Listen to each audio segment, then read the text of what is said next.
Assalamualaikum warahmatullahi wabarakatuh. Sahabat-sahabat seteguk ilmu dimanapun berada yang saya cintai, saat ini kita akan melakukan obrolan berfaedah dengan salah satu tokoh besar di Provinsi Kalimantan Tengah ya. Tokoh besar dalam arti besar orangnya, besar percaya dirinya, besar perutnya, yaitu Habib Ismail bin Yahya Balghaif.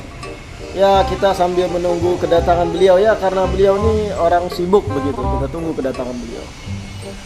Jadi sahabat-sahabat, alhamdulillah, beliau datang, alhamdulillah. Jadi sahabat-sahabat ya, yang belum kenal dengan beliau, karena memang wajah beliau ini susah untuk dikenali ya, karena pasaran sekali begitu. Ini adalah Habib Ismail bin Yahya Balghaif, orang nomor 2 Kalimantan Tengah, karena jabatan beliau adalah Wakil Gubernur Kalimantan Tengah, yang mana saat ini adalah PLT Gubernur ya, menjabat semi-semi gubernur gitu beberapa bulan terakhir ini. Dalam pembicaraan kita dengan beliau hari ini, kita insya Allah akan mengungkap sedikit sisi lain tentang sosok Habib Ismail ya. Jadi Habib, insya Allah saya akan bertanya kepada antum tentang sisi kehidupan antum yang lain yang jarang disorot Habib. Riwayat antum dari nol begitu sampai menjadi orang nomor 2 Kalteng. Dan yang terutama yang akan kita expose, kita angkat tentang bagaimana kiprah antum dalam dunia dakwah di Provinsi Kalimantan Tengah. Yang pertama Habib, kami ingin mengetahui antum ini kelahiran mana Habib aslinya? Apa kelahiran planet Jupiter gitu ya? Karena wajah-wajah antum agak sedikit alien Habib. Saturnus. Oke, pertama dulu assalamualaikum warahmatullahi wabarakatuh kepada seluruh penggemar obrolan berfaedah dari guru kami tercinta, guru besar walaupun badannya kecil, guru yang mengaku paling ganteng di daerah Tabalong.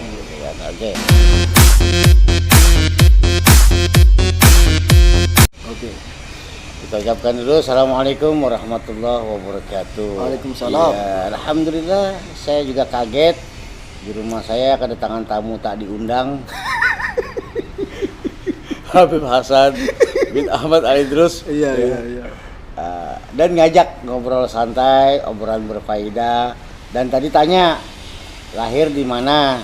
Tadi pengen jawab sih, kita malu menyampaikan karena sama aja tempatnya di situ juga gitu. Iya. Coba kalau wilayahnya gitu kan. Kalau lahirnya sama di situ, kita berdua sama lahirnya di situ juga. Lahirnya sama, kita di situ juga. Oh iya, sama dari situ juga. Sama karena manusia kita ya. Bukan makhluk kayangan turun dari sama langit. Itu cuma gitu. Tempatnya gitu loh. Saya lahir di Banjarmasin tahun berapa Habib? 1945 pas 1946? 4 Desember 1970. Kurang percaya kita sahabat-sahabat ya, 1970 ya. Face beliau ini mengingatkan saya dengan lembaran deklarasi Pak Soekarno ya. 45 ya? Karena saking tuanya begitu. Nggak, jadi beliau 1970 sahabat. Jadi hitung saja saat ini 2020, beliau lahir 1970. Jadi kisaran umur beliau sekarang adalah 50 tahun ya. Besok pas 50 tahun. Besok pas 50 tahun ulang tahun beliau. Dan besok pas harinya hari Jumat saya juga lahir, kata saya nggak tahu sih lahirnya kapan, tanggalnya juga berapa. Kata orang tua saya sih hari Jumat, tanggal 4 Desember 1970. Waktu itu katanya bulan Ramadan. Seharusnya nama beliau bukan Ismail ya, Ramadhani begitu, lebih dikenal. Itu katanya. Jumat, antum lahir bebe? Jumat. Ya luar biasa sahabatnya, keutamaan hari Jumat itu luar biasa. Sayyidul Ayyam kita tahu ya, mudah-mudahan beliau pun wafat di hari Jumat kelak. Mudah-mudahan. Besok lah. Jangan besok sahabatnya, karena masih dibutuhkan oleh masyarakat banyak. Kemudian Habib, kan saat ini orang banyak itu mengenal antum ini sebagai tokoh politik begitu ya, politikus begitu ya. Cuman sebenarnya kayak saya sendiri kan mengenal antum sudah lama begitu. Saya pun pernah berjumpa dengan abah antum. Kita mau bertanya, sebelum antum terjun ke medan politik, Habib, kan antum dikenal sebagai seorang dai begitu ya. Beliau terkenal ceramah kesana kemari begitu, dan bahkan sebagaimana info yang saya tampung belum dikonfirmasi ke beliau juga, banyak orang-orang yang non muslim masuk Islam di tangan beliau. Kalau boleh tahu Habib, kalau bisa dihitung perkiraan berapa orang sudah yang alhamdulillah memeluk agama Islam di tangan antum? Kalau kita tidak pernah menghitung, cuman kalau tokoh-tokohnya masih ingat saya. Kalau untuk pendetanya Ya, itu insya Allah 6 orang untuk pendetanya. itu beda daerah Habib. Beda-beda daerah, beda-beda tempat, beda-beda waktu juga. Habis itu pendeta yang dengan keluarganya itu 2. Masuk Islam, Masuk Islam satu dengan keluarga. Itu Wilayah 2 Kalimantan kali. Tengah itu. Kalimantan Tengah. Tapi memang itu tidak terlalu kita expose karena kita tidak ingin juga ada, ya kita anggap ketersinggungan atau ketidakenakan, karena jangan-jangan kita dianggap merebut atau meraih gitu kan. Tapi itu sesuatu yang kita anggap biasa saja, dan saya lakukan itu semua. Niat saya bukan apa-apa, niat saya cuma ingin menebus dosa saya masa lalu. Jadi kalau untuk orang-orang biasa, insya Allah semenjak 2002 mulai dakwah ke pedalaman-pedalaman Wilayah dengan Kalteng, wilayah Kalteng, Kalsel juga, Kalsel juga. dengan modal pas-pasan. Iya. Cuman bisa baca Fatihah, cuma bisa baca doa selamat. Saya dakwah, Iya, iya. nggak punya modal ilmu agama yang tinggi. Mm-mm.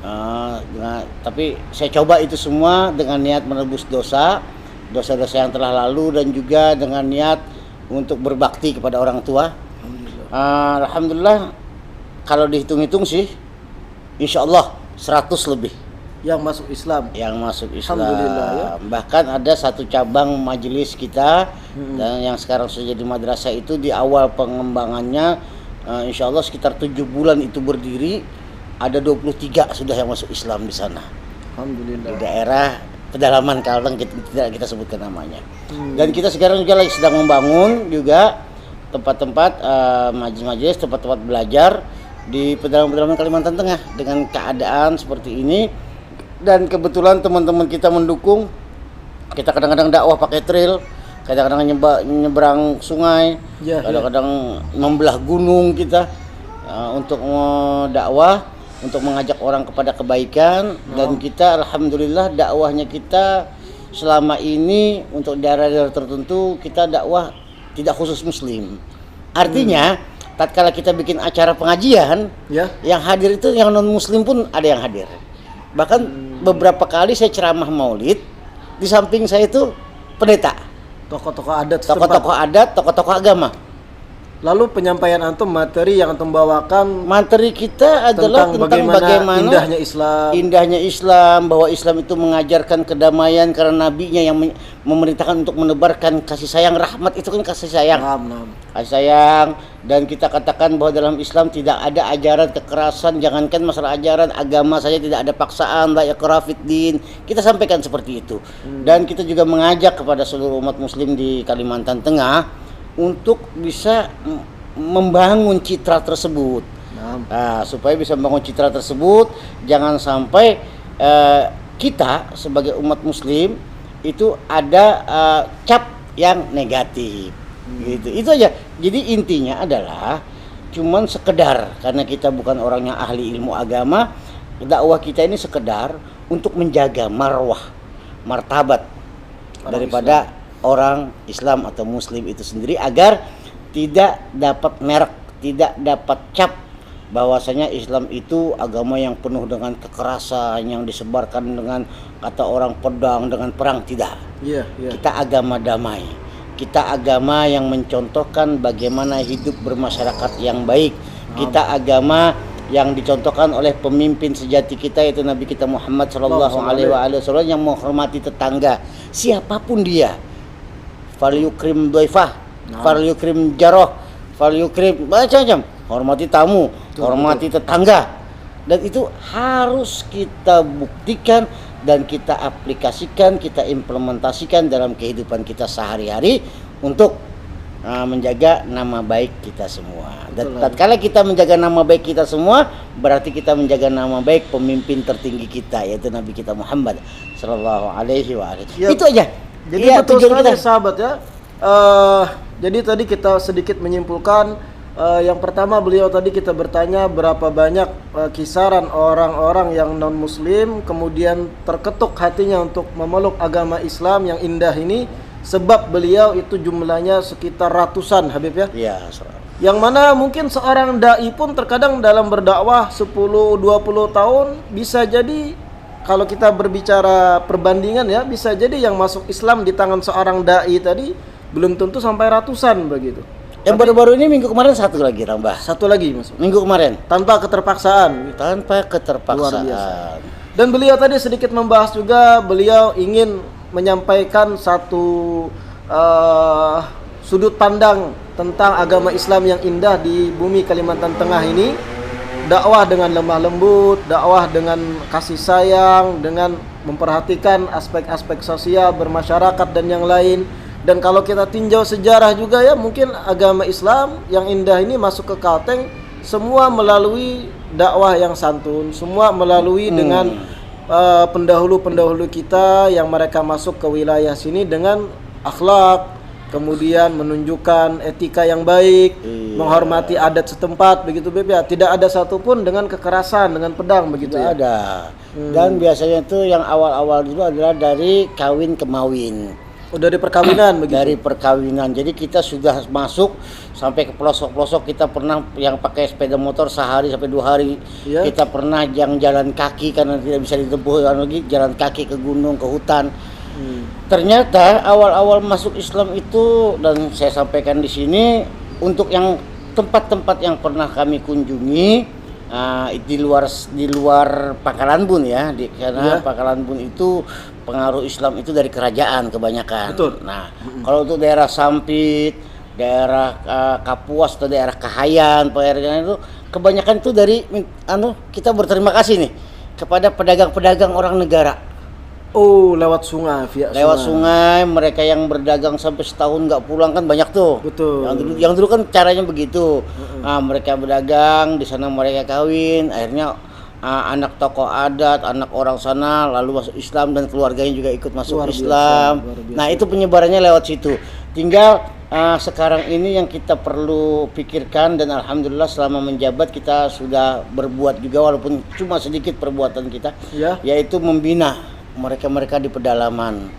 Dan itu juga saya lakukan dari tahun 2003, awal 2003, mengajak juga para habaib, para ustadz-ustadz, diantaranya kalau yang di Banjar yang mungkin yang terkenal Ustadz Mulkani, Iya. Habib Hasan Ba'bud, Oh iya. Habib Idrus, Orang tua kita itu. orang-orang tua kita, dan habaib-habaib yang lain, bahkan habaib dari luar Pulau Jawa juga kita ajak ke pedalaman-pedalaman.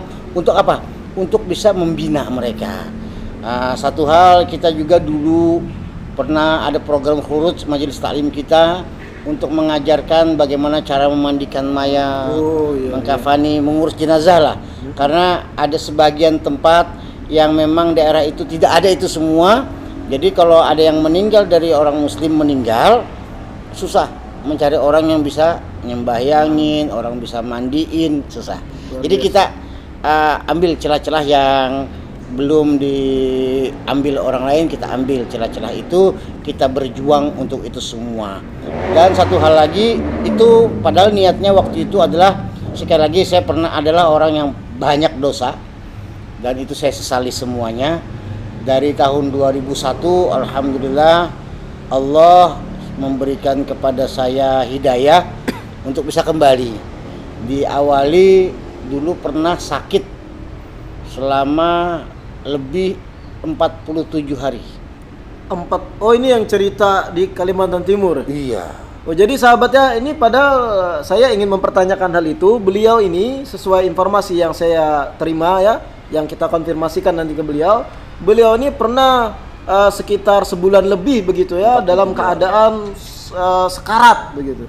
Sampai kurus badan beliau begitu, tiba-tiba dari situ menjadi titik tolak beliau untuk kembali ke jalan yang lurus. Yang mana tadi ya lumayan lurus, cuman agak bengkok begitu ya.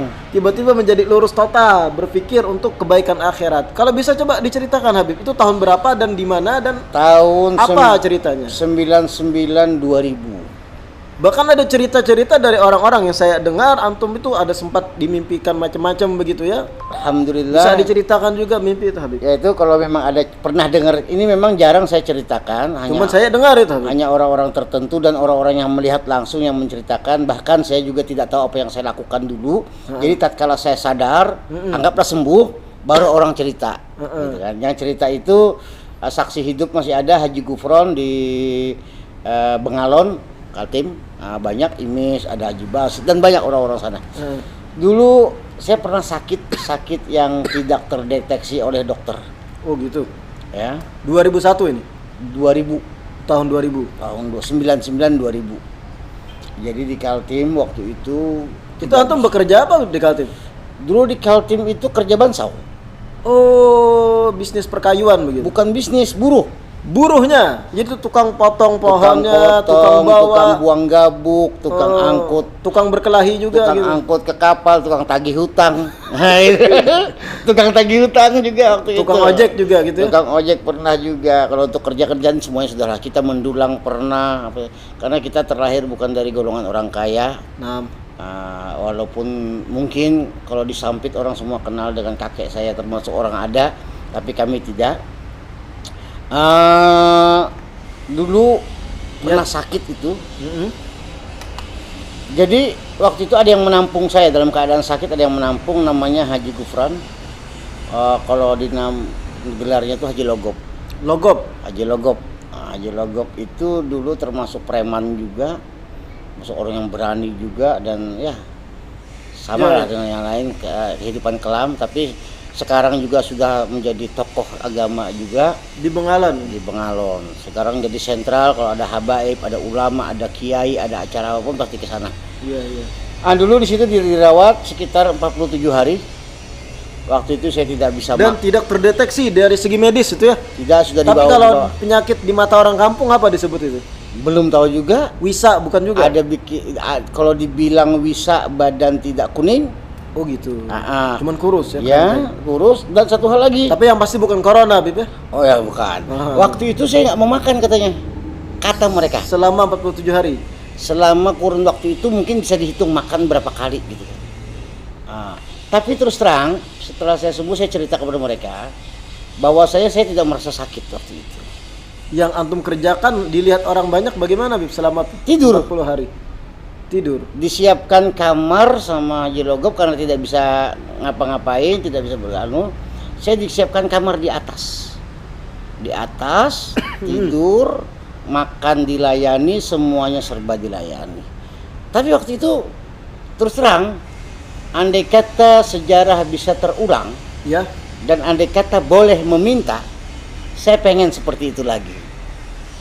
Ada hal-hal yang dirasakan. Ada hal-hal yang dirasakan, rasa kebahagiaan yang luar biasa waktu itu. Karena di situ saya bertemu dengan tokoh-tokoh, mungkin itu entah mimpi, entah kenyataan, saya tidak sadar. Tapi di situ pula yang awalnya ngaji terbata-bata, tiba-tiba langsung lancar. Baca maulid terbata-bata, karena pernah kan? Ya. Setelah selesai itu alhamdulillah lancar. Setelah proses 40 hari tadi? Ya, setelah 47 hari. Sampai dulu ada guru Pauji namanya, sekarang beliau ada di Sungai Danau, insya Allah ada guru Jainal juga, yang seperti ingin ngetes waktu itu kan. Kaget ya? Kaget. Waktu pengajian saya sudah sembuh itu disuruh ke Langgar. Entah kenapa mungkin ada sedikit juga ada sebagian orang yang ingin mempermalukan, nggak tahu. Saya diserahi waktu itu kitab, saya ingat sekali itu. Kitab I'anatul Thalibin. Gundul, kitab gundul. Terus suruh baca. Diminta suruh baca. Saya juga kaget, kok saya waktu itu bisa baca. Bisa baca dan di bisa tengah orang menjelas. Banyak ini. Di majelis, di musola. Bukan di masjid. Antum sendiri pakai pakaian gamis gitu lengkap gitu. Pakaian biasa aja. Oh gitu. Pakai sarung, alhamdulillah waktu itu bisa. Tapi setelah itu nggak bisa lagi. Gitu. Alhamdulillah waktu itu bisa, dan itu bagi saya sesuatu yang membahagiakan. Selama 47 hari sakit itu saya merasa ada yang ngajak saya jalan-jalan. Ngajak jalan-jalan, bertemu dengan ini A, B, C, Ada D, yang antum kenal nggak? orang-orang Siapa tokoh-tokoh? mulia segala macam, bahkan ada yang menyebutkan namanya. Contohnya siapa? Langsung buka saja. Langsung buka aja. Nggak apa-apa.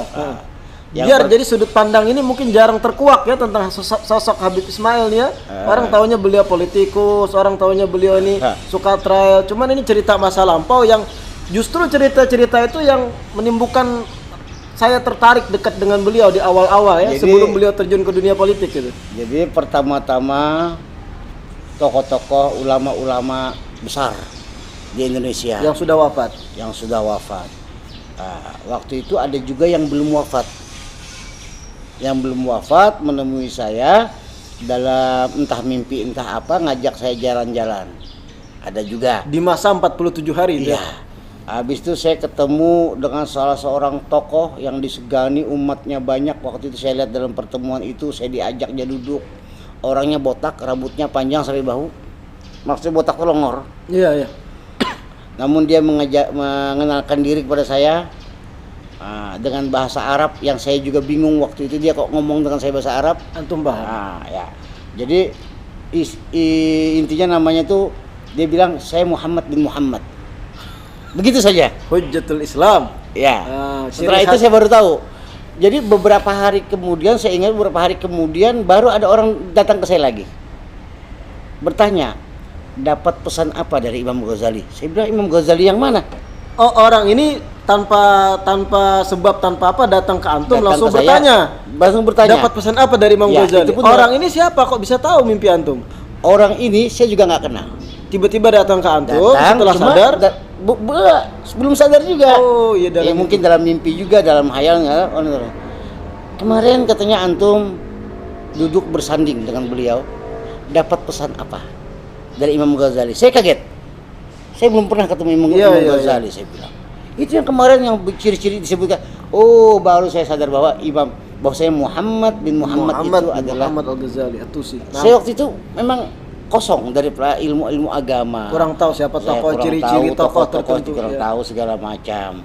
Dan akhirnya di puncaknya itu, mudah-mudahan ini bukan riya. Dan ini kan satu Dalam sisi lain. 47 hari itu, alhamdulillah saya 2 kali dipertemukan. Yang pertama itu dipertemukan tapi saya tidak berhadapan langsung. Yang kedua dipertemukan berhadapan langsung namun tidak tahan. Langsung tertunduk dan terbangun.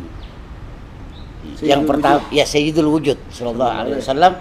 Waktu itu yang pertama itu saya dipertemukan duduk di suatu tempat, lalu ada yang nunjuk itu. Gitu. Oke, saya melihat. Yang kedua, saya berhadapan langsung. Tatkala saya dalam perjalanan itu, saya sedang sholat, tatkala saya iktidal, beliau ada di hadapan saya. Gitu loh. Dan itu semua sekali lagi baru hari ini saya ceritakan.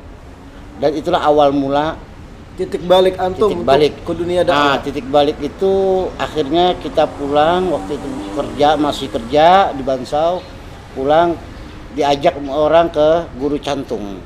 Oh iya, iya. Guru Cantung. Masih hidup Guru Cantung? Ya, kita sering ketemu Guru Cantung waktu itu. Insyaallah. Masuk ke rumah beliau, ke tempat beliau khalwat, segala macam kita masuk. Tatkala beliau pertama ketemu langsung beliau ngomong waktu itu. Yip, dia bilang. Dengan bahasa yang Yip, Inta, dia bilang Inta gitu ya. Saya juga bilang Inta cocok ngurus Kalteng. Guru Cantung ya? Guru Cantung. Memang luar Pulang biasa. aja katanya kan. Nah, pulang Kalteng tapi kembali lagi Kaltim. Karena kerja Bansau di sana. Habis itu ketemu lagi tetap ngomong begitu beliau sampai beliau masak sendiri, kita makanan segala macamnya sampai cerita-cerita. Pernah juga beliau cerita tentang saya tadi malam katanya nonton bola cuma satu kok diperebutkan, padahal dia kata ini. Padahal kita tahu di sana nggak ada listrik waktu itu. TV pun beliau nggak punya. Ya. Banyak cerita-cerita. Orang-orang Cantung sahabatnya orang-orang Cantung kenal siapa Guru Cantung ya? Seorang yang masyhur dengan wilayahnya. Beberapa kali ke sana. Setelah itu yang terakhir beliau ngomong gini. Waktu yang ketemu sebelum pulang ke Kapuas. Dia bilang, "Yip, secepatnya harus pulang ke Kapuas. Urus Kalteng." Beliau ngomong gitu. Urus Kalteng. Waktu itu dari sana saya lewat Serongga, lewat Grogot ke Kaltim lagi. Sampai Kaltim dengar kabar ternyata Abah sakit. Oh iya, iya. Di rumah sakit, lalu saya pulang dan 2 bulan di rumah sakit nemenin Abah. Itulah cikal bakal awal saya menetap di Kalteng karena ngurus Abah sakit. Di Kapuas tadi. Di Kapuas. Tahun berapa itu, Habib? Itu Abah sakit itu 2002-an. Oh gitu. 2002. Karena Abah sakit itu. Iya, iya, iya, iya. Abah sakit 2002 dan dari itu saya menetap di Kalteng. Di Kapuas itu Di ya. Kapuas. Awalnya di sana sambil kerja jadi supir pribadi seorang pengusaha di Kapuas.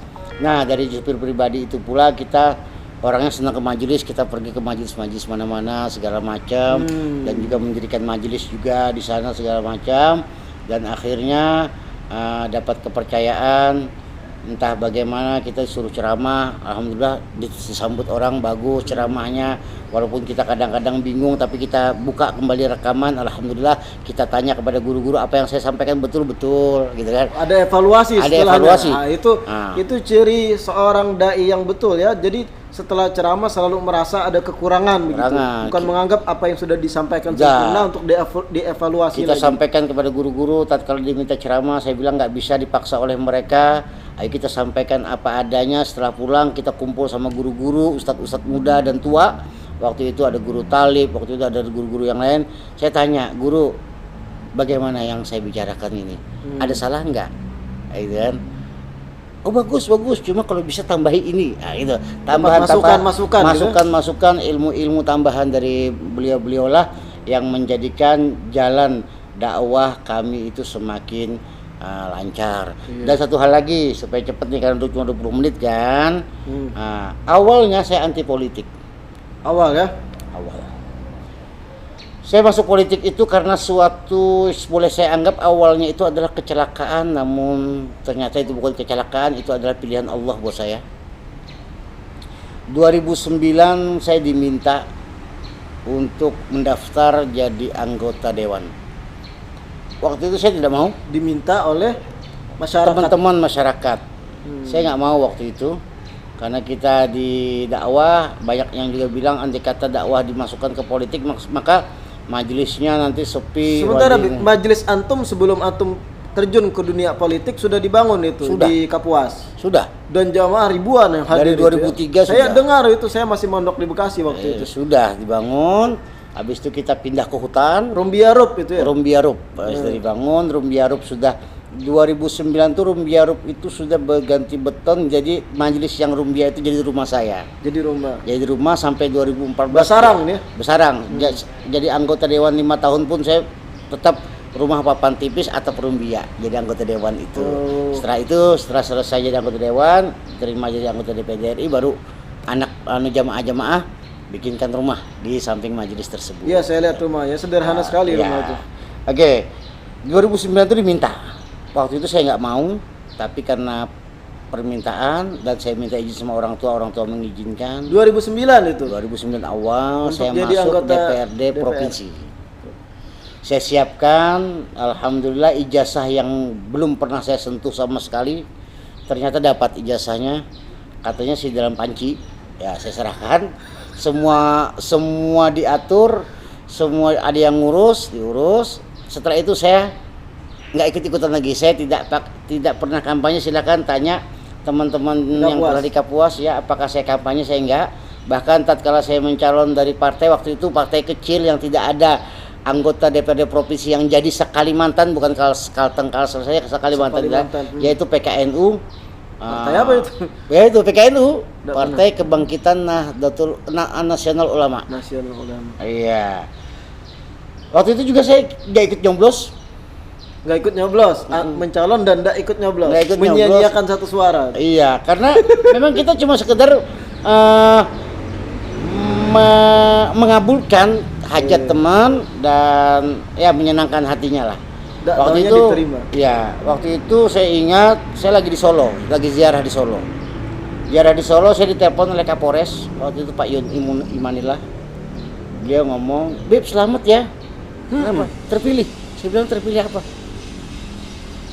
terpilih jadi anggota dewan. Nah, nggak mungkin saya bilang. Mereka yang banyak kok tokoh-tokoh di yang lainnya. Enggak, pasti sudah, katanya sudah terpilih. Berapa suaranya? Cukup, suaranya saya lupa, cuma alhamdulillah lumayan besar waktu itu. Pulanglah saya dari Solo, saya lihat memang ternyata betul. Nah, nama saya termasuk dari salah seorang yang terpilih menjadi anggota DPRD Provinsi Kalimantan Tengah waktu itu. Jadi setelah itu saya santai aja.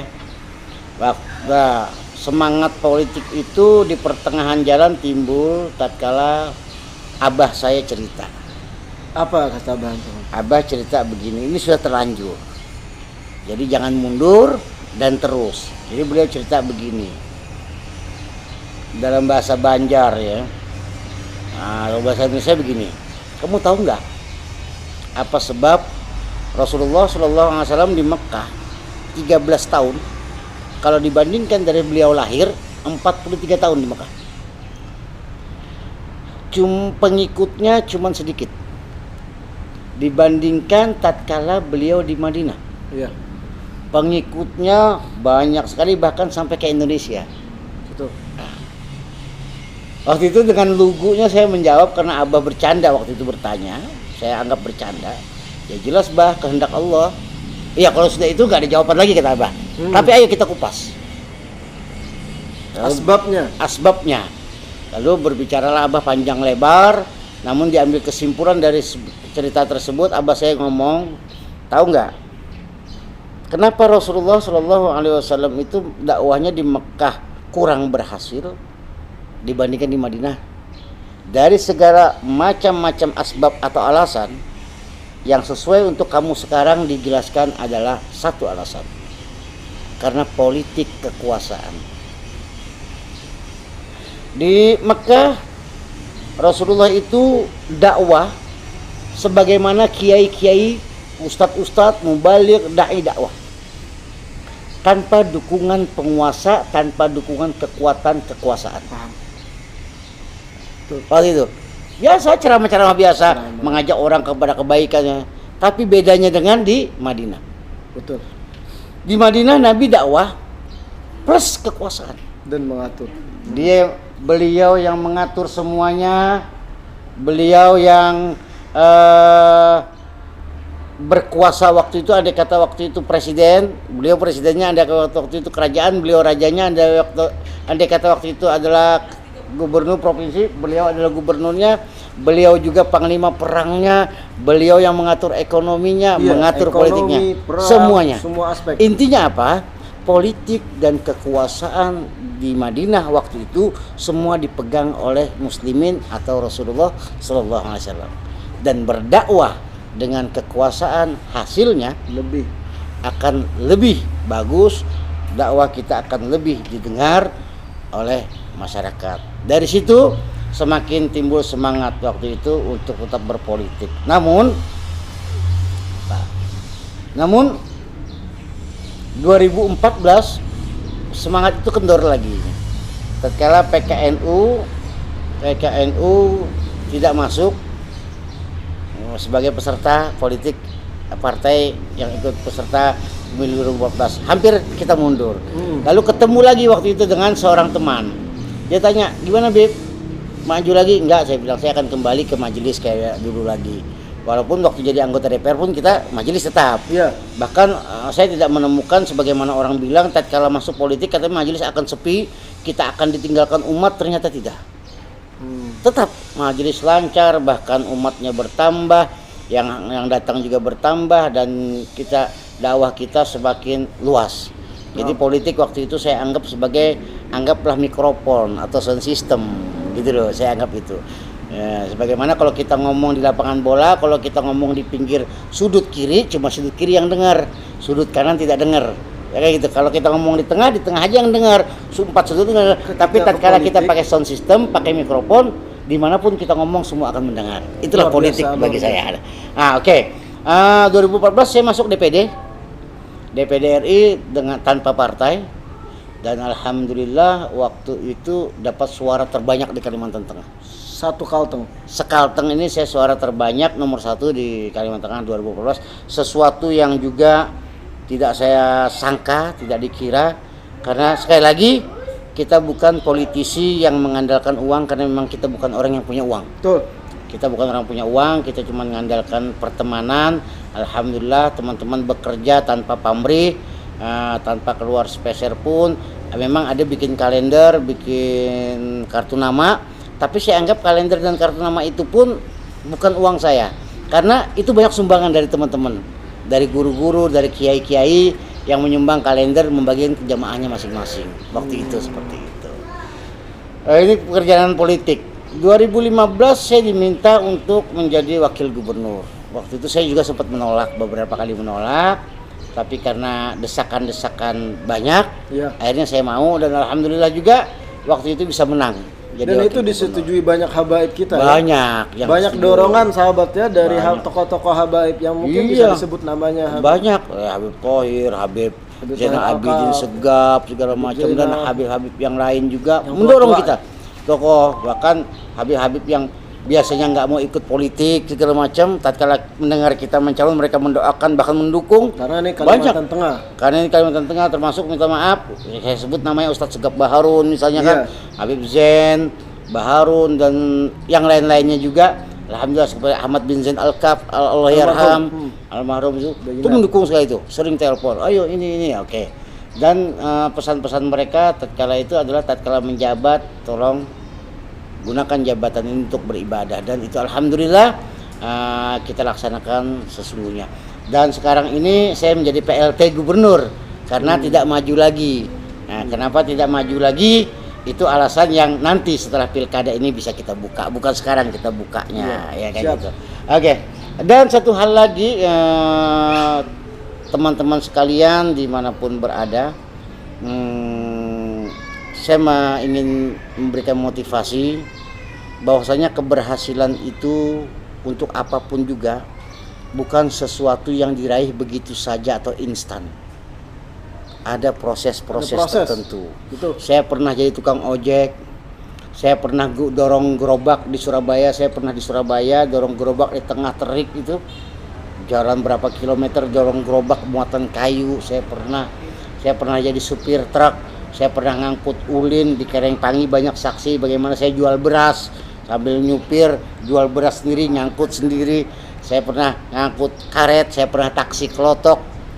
Ya, kelotok juga pernah taksi. Saya pernah jadi preman juga, jadi debt collector juga pernah. Jadi semua jenis pekerjaan saya sudah pernah.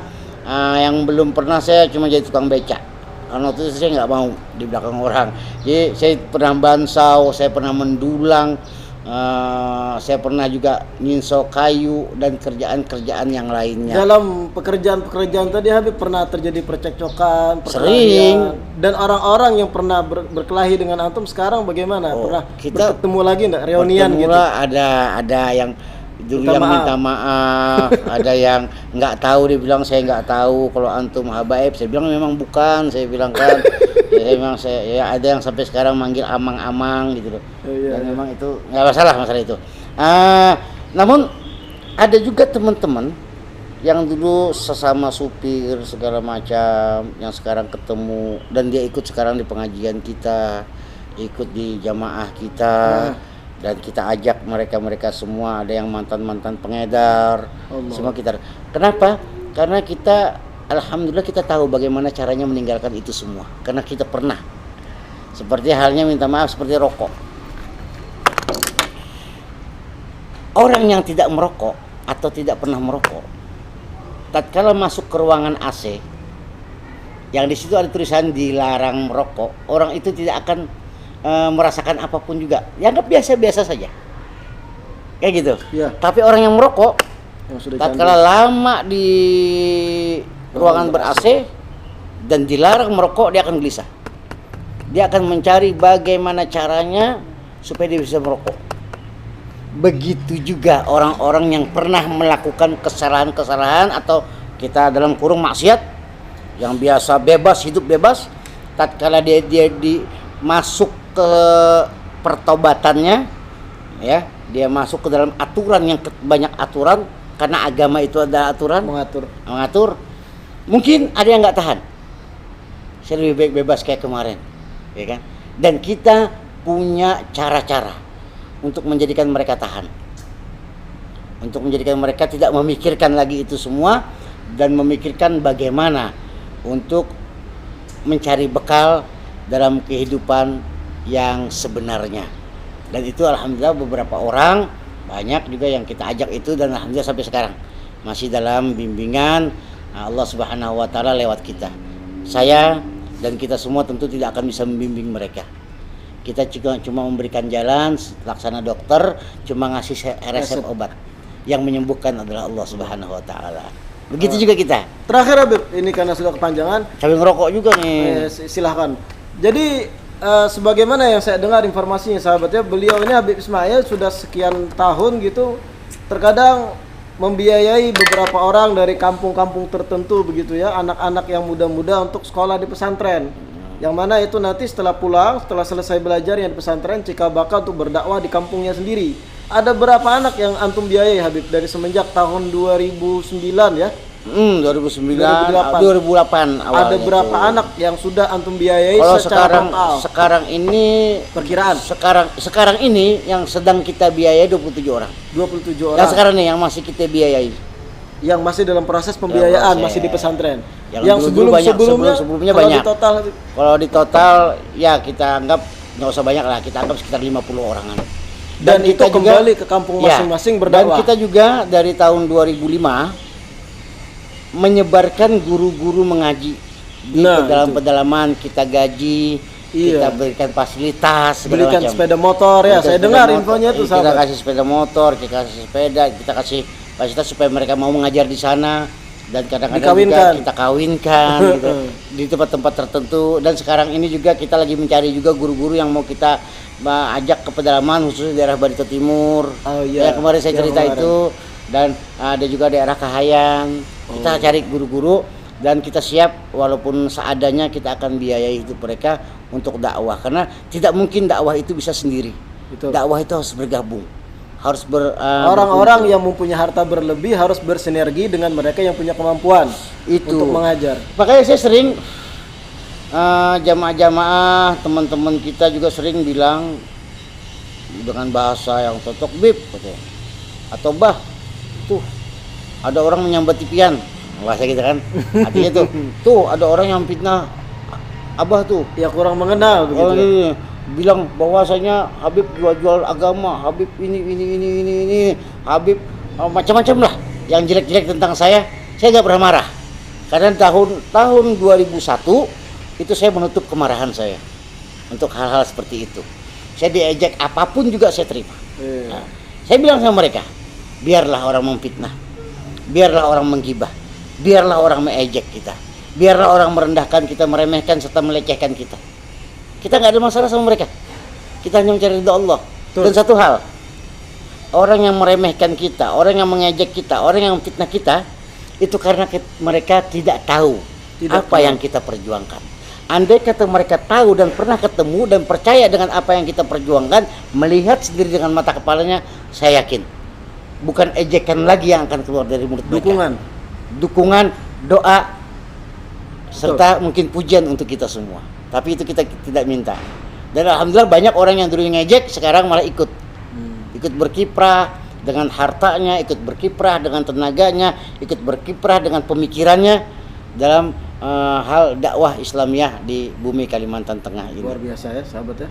Jadi itu ya sahabat ya, sedikit kita obrolan berfaedah dengan salah seorang tokoh besar Kalimantan Tengah yang mungkin 50 tahun akan datang, 100 tahun akan datang, beliau ini menjadi seseorang yang akan dikenal oleh ukiran sejarah Kalimantan Tengah ya, termasuk tokoh muslim yang menyebarkan agama Islam dengan jabatan, dengan harta, dan dengan jeripayah beliau begitu ya. Islam yang moderat tuh ya. Islam yang moderat. Oh iya, siap Habib.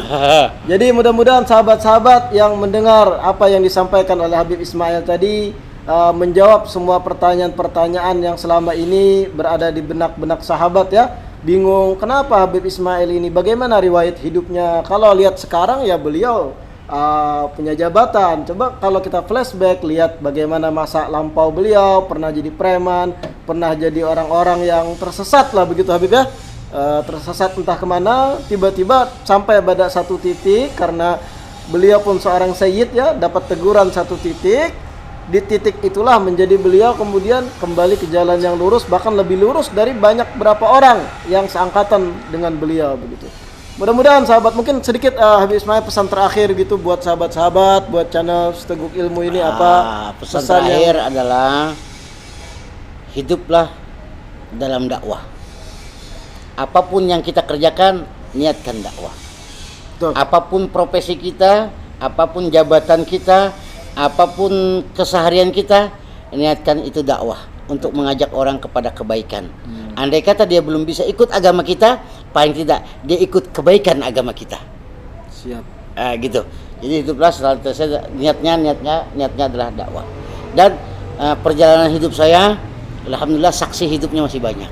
Betul. Di Kaltim masih ada, di Kapuas masih ada, di Sampit masih ada, Rempangi masih ada. Masih ada saksi hidup perjalanan saya ini yang memang sampai sekarang ini banyak orang yang bilang coba dibukukan. Enggak, saya bilang.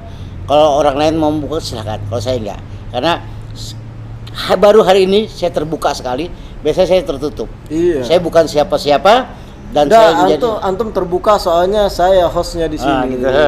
Karena saya menganggap bahwasanya diri ini tidak punya apa-apa, keberhasilan yang ada ini semua adalah takdir. Nah, Yang karena apa? Saya merasa meraihnya tanpa jerih payah. Semua seperti dikasihkan seperti itu saja. Dan sebentar lagi saya akan meninggalkan jabatan ini. Orang bilang, kok bisa jabatan ditinggalkan padahal enak kan, kemarin masih dilamar, masih diminta menjadi wakil, kenapa nggak mau lagi? Saya bilang, saya ingin santai.